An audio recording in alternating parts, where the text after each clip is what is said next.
Then you have a whole issue of these were two lots, and now you're selling it the connecting piece. Is it to the benefit of the community to keep them separate pieces, or benefit of the community to make it merge into a single piece? None of this discussion went on. And you sit there and go, part of your goal is not to raise $35,000 for something that we don't know, might be worth $5,000, it might be worth $150,000. Part of your job is to think about all the community needs. And that's probably a big criticism, is that you really have to always be thinking about all the needs of all the community. Yes, I would say, and we're just about out of time. And I'm going to tell you, let me tell you something. Considering all the needs of all of the people of this community is what is not being done by our present town board. And they need to get onto the program. Well, we're pushing them. We're Peter and Sylvia, I think, are and I try to be very broad-minded. I'm friendly with all political parties, and I think every political party does have good views. It's just a matter of really looking at them honestly, and that's probably the thing that's bothering the most. Is there really honesty going on?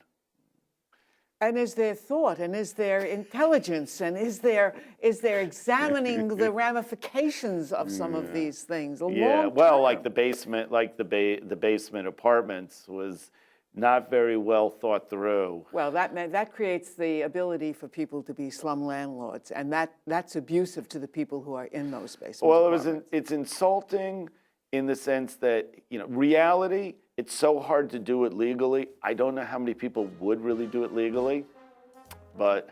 And thank you. We have to stop. Yeah, but we got a lot done. We're going to have you back again, because you're certainly someone who knows these issues very thoroughly, and I appreciate that. Yeah. Thank you so much, Zack, Thank you, Phyllis. It's a pleasure. Yes. Yeah.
Good evening, actually I guess it's really afternoon. My name is Phyllis Italiano, and I am the hostess of the show called The Democratic View. And I want to introduce to you today a very, very special man. And I'm not going to even go into all of his background in degrees and things like that, because he's very learned, and he was a candidate for supervisor last year, or last November, I guess it is last year, in East Hampton, and lost by 15 votes, much to my chagrin. And here he is today, and we're going to talk about, as I've said before, the election may be over, but the issues go on, and some of them have gotten even bigger. So we're going to hear what you have to say about some of these issues. Thank you, Phyllis, and thanks for having me back. Maybe it's been too long a hiatus since I've been about 4 months or so since I've been here. You can come anytime you want. Thank you. And there is plenty to talk about, old issues and new. Yeah. Okay, where do you want to start? let's quickly do the scavenger Whatever. waste because we have a big Yes. forum coming up with the Good Government Group. Yes, and I really want to impress on everybody in the public to try to attend, and there'll probably be more than one forum ultimately, but start at the first one. The Group for Good Government, which is a nonpartisan group that's been working since about 2009, has done a CPF forum, which I happen to have been on with Fred Thiel, and they've done forums on different school issues and things. Their forum is March 24th. It's at the Emergency Services Building on Cedar Street. Please check the time. I believe that it's Saturday at 2 o'clock. But this is an issue that affects absolutely everybody. It's actually kind of sadly funny since that there are people who come out and they move out here and they have no understanding that we don't have sewers until such time as they can't flush the toilet anymore. Every single property in East Hampton creates septic waste that needs to get taken somewhere. So, and this is an issue that there's one proposal to lease it out for 30 years to an outside operator. So that's not something you do lightly without a lot of understanding. So I urge everyone, and I think it'll be a big issue for at least 2 or 3 months going forward. You know, when this issue first came up and you mentioned that it was going to be a contract that would last 30 years, I remember exactly what I said to you. That's longer than any marriage I had, and I've had 3. But I can tell you that it is, and I know that many people simply do not understand that this is a very key and vital issue. I mean, they look at their school taxes and they say, oh, the schools, but they have no idea how complex this could be. And one of the things that I've seen in one of the meetings that the town board had where they had this expert from Boston who talked about the fact that sewers cannot happen out here. It would be an enormous, enormous undertaking.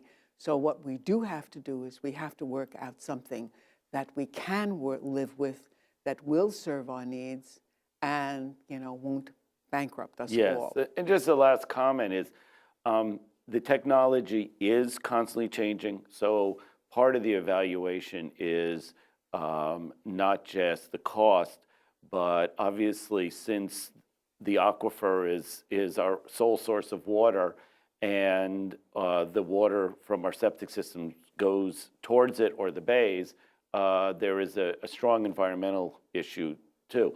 Fortunately, the technology is advancing, and that's one of the things that will be discussed about not just repairing it and operating it, but whether it makes sense to actually upgrade, because I think it's Houston drinks the water from the sewer system of Dallas that's put into a river that heads down there, but it's so clean they put it right into the river. You can clean it. The National Academy of Science put out a recent study and says these days you can actually clean up the water to the point where it's drinkable.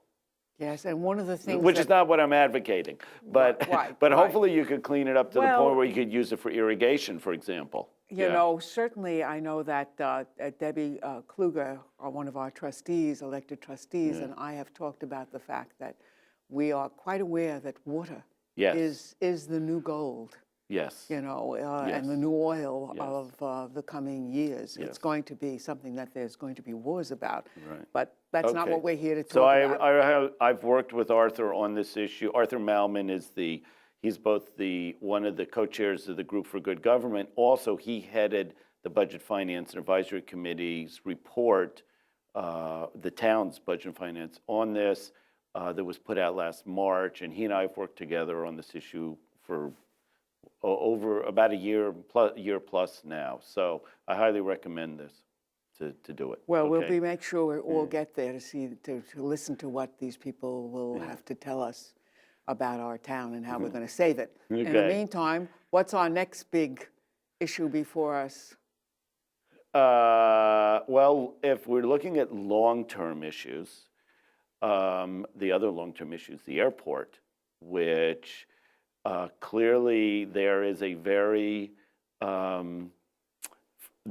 definite decision of if you take FAA money again for, you take even $100,000 to do a study of our fencing needs, that will block for 20 more years our ability to gain back control of areas like curfews, noise regulation, amount of flights.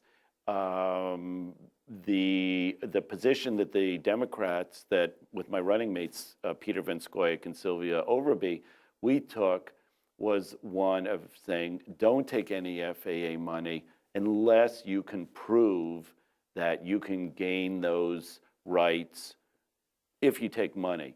If you look at the history around the United States, I think it's happened twice that when you've been under grant, or once when you've been under grant assurances, that the FAA has allowed you to impose these restrictions.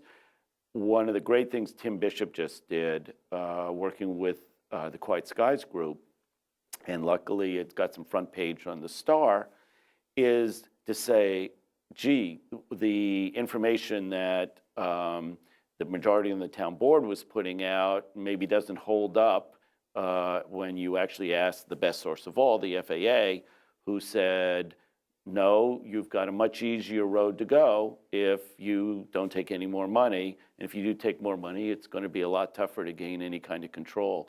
So our position had always been, don't take that risk until you can prove that you can take the money and have control of the airport. So I'm hoping, it's a big hope given the intransigence of this board on areas. They don't tend to admit that they might have gotten something wrong or there's a better way than what they said, but we're hoping that maybe they'll see the light and go a little more slowly. We want them to build, we actually are for building the control tower. We're in total support of some of the things that Dominic Stanzione was doing in terms of wanting the control tower. It actually dates back to a resolution of the Democrat Control Board in 2009, but Dominic did a good job going forward implementing it. But our view is, let's see, prove that you can really control it. The view is, it's probably going to help, but you probably can't control it, and that's why we want them to really go slow. Go slow. Those are very good words. Well, I got to tell you, I can't imagine that anybody would think that they could get money from anybody and not have strings attached. Well, yeah, well, especially because these are known, and they're known for a period of time, 20 years. You can't give the money back. It's not like you can take $100,000, realize that it's caused you problems, and 2 years from now say, we want to give you back the money with interest. Would you erase our agreement, tear up our agreement? You can't do that. So it was even admitted that what they were doing was based on their view. It was not that we need the $100,000. There's at least $1.5 million of surplus that could pay for the study in the airport fund itself. And airport fund money cannot be used for anything else other than airport. So it's not like that $1.5 million could go to fix the scavenger waste plant or anything.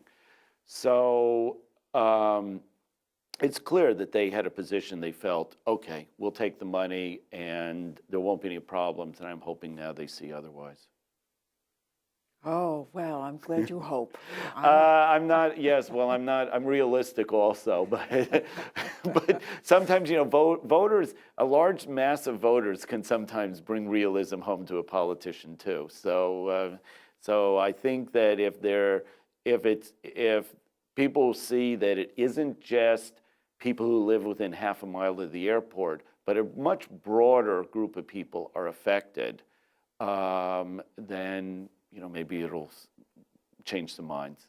Well, we're both residents of the Springs, and I can tell you that I hear over my house, I happen to be, somebody who never goes to bed before 2 o'clock, and I hear planes and helicopters over my house all the time.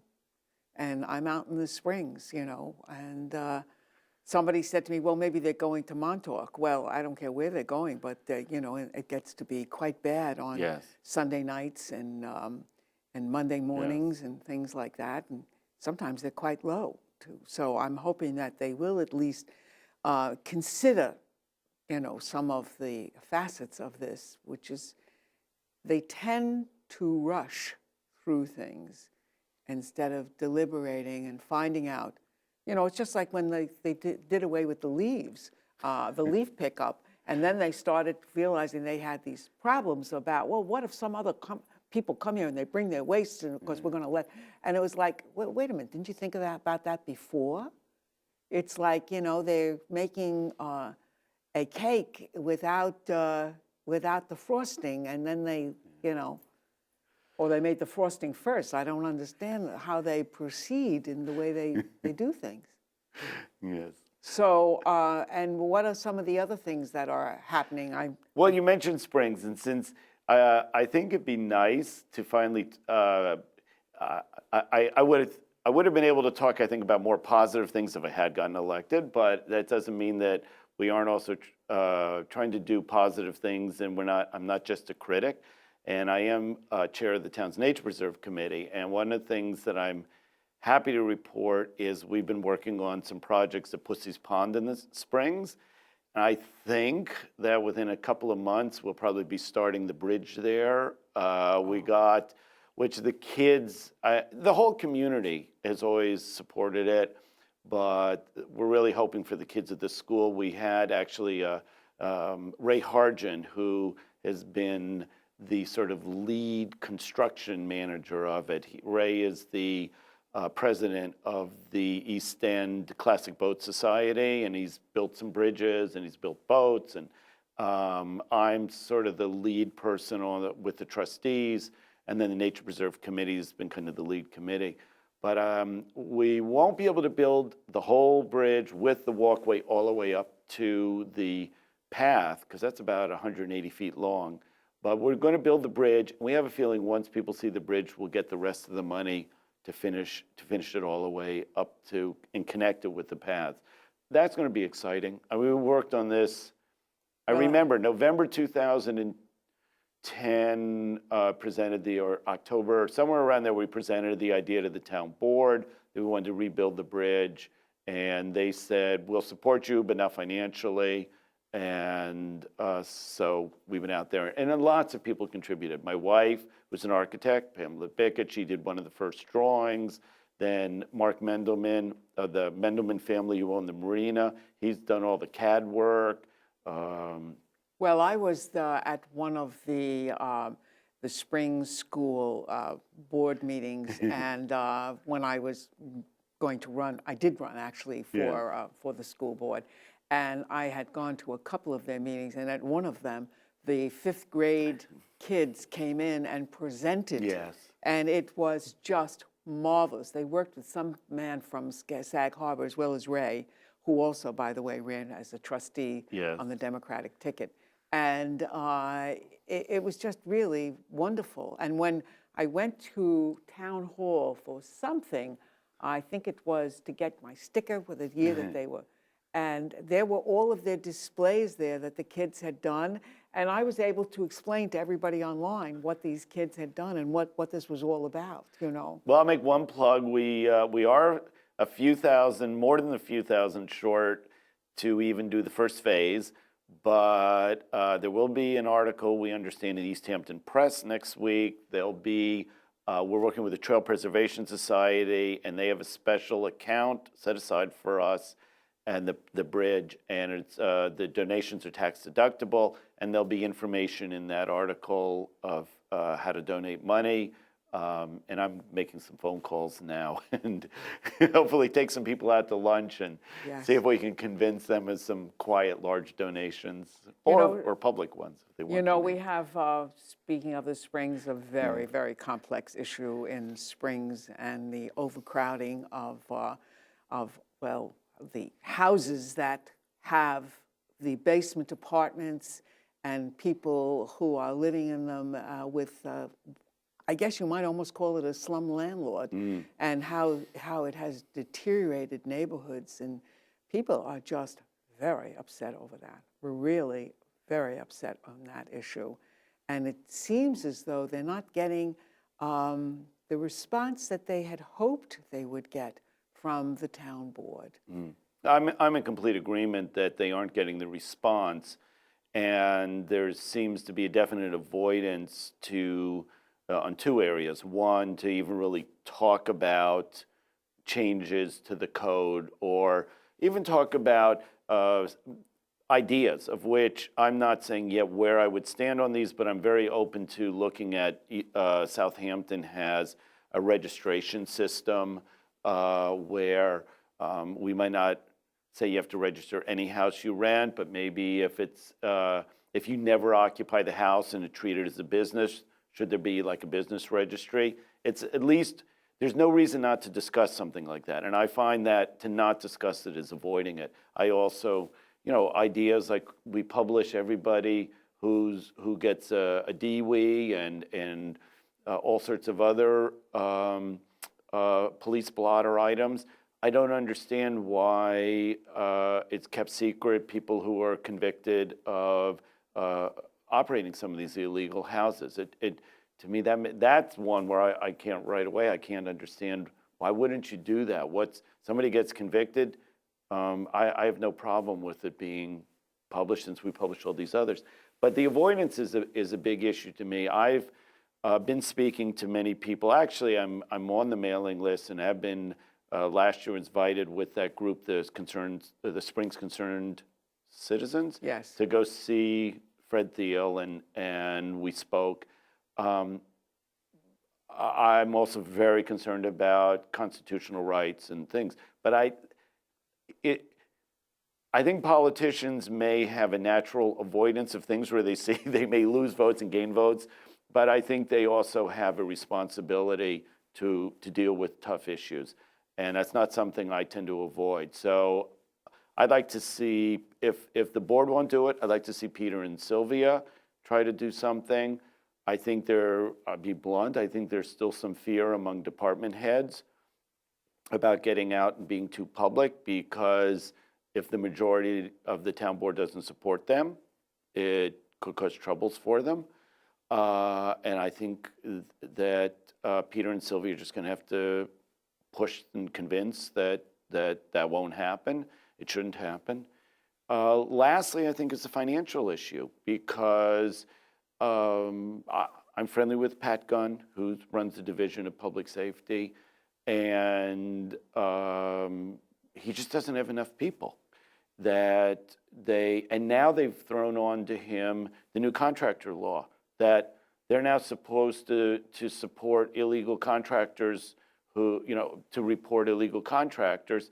He doesn't have enough people to be doing all the fire inspections, the illegal housing inspections as it is, and it's not like they're saying, oh, well, we'll let you hire one or two more people for the additional work. So I actually am worried it's going to get worse if they really expect him to do all these jobs with the amount of employees he has. And so that's another area that's just being totally avoided, that, there's a limit to how much work you can do. Everybody might be great, but, they don't work 75 hours a week. They're not department heads or, Yes, and not only that, but some of them have to be at these houses at off hours. Yes, it's been a problem. So it really does take an enormous amount of time and energy, and I know they are very short-handed. Well, going into the third thing, and it's related to the department head's actions, is when we had the head of the finance office being Janet Vernell, who's now at the Sag Harbor School District, she was very fond of saying the tone at the top is what sets the tone underneath.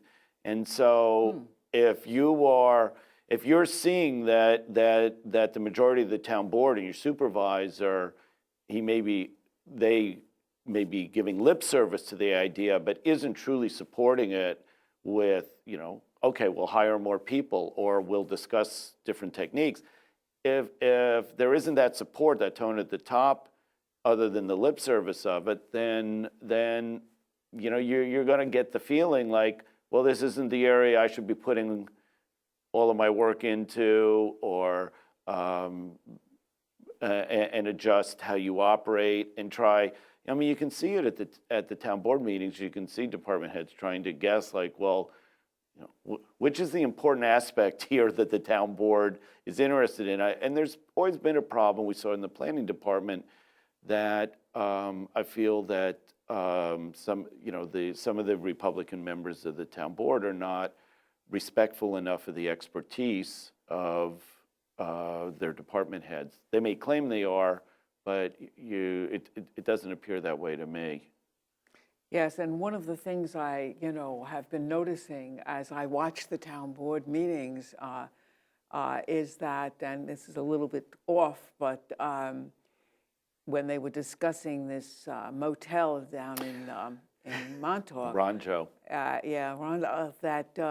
Boy, did the experience of Sylvia Ogilvie and Peter Van Scoyoc having been on the planning board really comes in very handy. It's like you with your CPF and then Nature Yes, Preserve. there have been a couple of areas where you see that the lack of planning knowledge has harmed the resolutions and the ideas of the board. And boy, I could, let me see how quickly I can list all these things on the Ronjo. I mean, I almost fell out of my seat, which is an expression I've used now a couple times at several of the meetings, because I'm sitting there. Because, for example, to avoid the charge of a gift of public property, the supervisor should have known, and/or the town attorney should have said, you can't just say, I got the amount that I'm going to sell it for out of the air, and then even say it defiantly with pride when asked incredulously by Peter, how did you get it? And he said, I pulled it out of the air, I plucked it out of the air. You have to have substantiation for your price. You don't absolutely have to have a appraisal, but if you don't, you're being very foolish, because that's your protection is an appraisal. Then they didn't even know what they were selling. You look at the resolution, there is no description of the property, and there's no tax map number. When Sylvia and Peter looked it up, and then I went and looked it up, you realize that the parcel that is the alleyway continues on for another 250 feet behind 4 or 5 other stores, that if they really went and sold the whole thing, they would have cut off the car access to these other stores. So they really would have to subdivide this before they could even sell what they think they want to sell. Then if you read why they were there, they weren't just pedestrian access, but that might be important. You might want to talk about it, car access, but also for infrastructure. And so actually one of Mr. Wilkinson's favorite topics, which is like sewers, that we might need them, one of the reasons you might need these easements is if someday you need to lay, whether it's new telephone lines, new sewer lines, whatever it is, they were planned to be able to go down these alleyways to get to the back of the store, so you're not going around the plaza and digging up the main street. So you sit there, now people like Peter and Sylvia, that's why Sylvia, I think it was, who asked, they said, well, did you speak to the planning department?